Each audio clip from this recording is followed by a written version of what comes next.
There is a horrifying quote often attributed to Benjamin Franklin. Most people die at 25 and aren't buried until 75. Read that again. It suggests that for 50 years you are not living.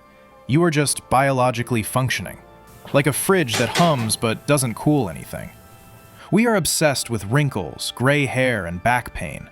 We think that is aging, but that is just wear and tear. That happens to cars, shoes, and humans. It's natural. Real aging, the kind that destroys your soul, is silent. It's invisible, and it happens much earlier than you think. Some of you watching this are 22 years old, and you are already old. Some of you are 50, and you are still young. Today, we are going to ignore the calendar. We are going to find the exact moment your brain decided to retire from life. Let's look at the hardware. Your brain. When you are a child, your brain is a jungle. It's chaotic. It's messy. Every step requires effort because there are no paths. You are constantly learning how to walk, how to speak, how to hold a spoon. This is exhausting, but it makes you incredibly alive. As you repeat actions, the jungle turns into a dirt road, then a paved street, and finally, a super highway. By age 25, you have highways for everything. You drive to work on autopilot. You have the same political opinions on autopilot. You order the same coffee on autopilot. This is efficient, but it is also fatal. The moment you stop building new paths in the jungle and settle for the highway, you have officially started to age. Aging is not the decay of the body, it is the calcification of the mind. Why do older people hate new music? Why do they hate new slang? It's not because modern music is objectively bad. Okay, maybe some of it is. It's because of a phenomenon called neural nostalgia. Your brain locks on to the music and culture you experienced during your puberty, ages 12 to 22.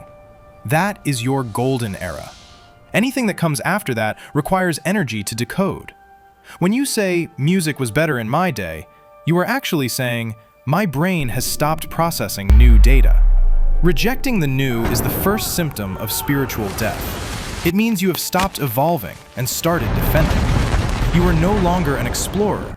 You are a museum guard protecting your past. Have you noticed that 2025 went by in a flash? When you were 7, a summer holiday felt like an eternity. Now, a whole year feels like a month. This is the oddball effect. Our brain measures time based on novelty. When you are young, everything is new. First kiss, first fight, first trip. Your brain records everything in high definition. But when you are 30 and you do the exact same thing every day, your brain stops recording. It says, duplicate file, delete. It compresses 365 days into one single memory labeled work. You aren't losing time, you are losing memories. If you want to slow down time, you have to terrify your brain with new experiences. Routine is the accelerator of aging. Somewhere along the line, we decided that caring about things is uncool. We confuse cynicism with intelligence. We think being detached makes us look smart. Everything sucks. Why bother? It's all fake. This cynicism is a shield. It protects you from disappointment, but it also blocks wonder. Children are never cynical. They are enthusiastic. They run towards what they love. When you start suppressing your enthusiasm to appear mature, you are suffocating your inner child. The moment you are too cool to show excitement, your spirit starts to gray. Enthusiasm is the fountain of youth. Cynicism is the poison. Don't let your fear of looking stupid turn you into a boring, lifeless statue. We spend our whole lives trying to get comfortable. We want the comfortable chair, the steady job, the predictable relationship. But biologically, comfort is a signal to your body that says, mission accomplished. You can shut down now. When you stop struggling, you stop growing. Look at nature. A tree that stops growing starts dying. There is no middle ground. The moment you prioritize comfort over curiosity, you have signed your own death certificate. You might still be breathing for another 40 years, but you are just waiting. A young person seeks adventure. An old person seeks security. Which one are you? You are the average of the 5 people you spend the most time with. If your friends only talk about back pain, bad politicians, and how tired they are, you are aging by osmosis. These are time vampires. They suck the youth out of you by normalizing decay. Neuroscience shows that we mirror the people around us. If your circle is obsessed with the past, you cannot build a future. If your friends are 25 but talk like they are 80, run away. Find people who talk about ideas, not ailments. Find people who plan trips, not retirements. Changing your friends might be the most effective anti-aging cream in existence. Here's a test to see how old you really are. When was the last time you changed your mind about a major belief? If you haven't changed a core opinion in 10 years, you are old.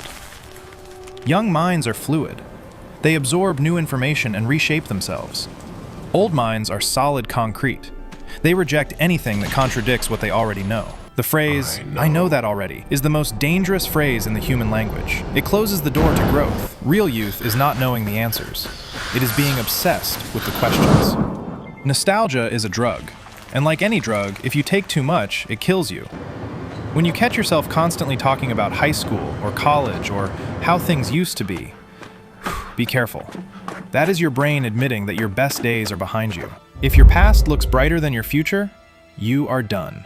A young spirit believes the best moment hasn't happened yet. An old spirit believes the best moment is gone. You can be 80 years old and young if you are excited about tomorrow. You can be 25 years old and ancient if you are only looking at yesterday. Words are spells. The language you use programs your biology. Listen to the vocabulary of the old. I'm too old for this. It is what it is. I can't change. At my age. Every time you say these phrases, you are hypnotizing yourself into irrelevance. You are giving your brain permission to stop trying. The moment you say, "I'm not a tech person," or "I'm not the type to learn dancing," you are cementing your feet in the ground. Stop narrating your own decline. Replace "I can't" with "I haven't learned yet." Your words define your timeline. So, is there a cure? Can we reverse the rotting process? Yes. The Japanese call it shoshin, the beginner's mind.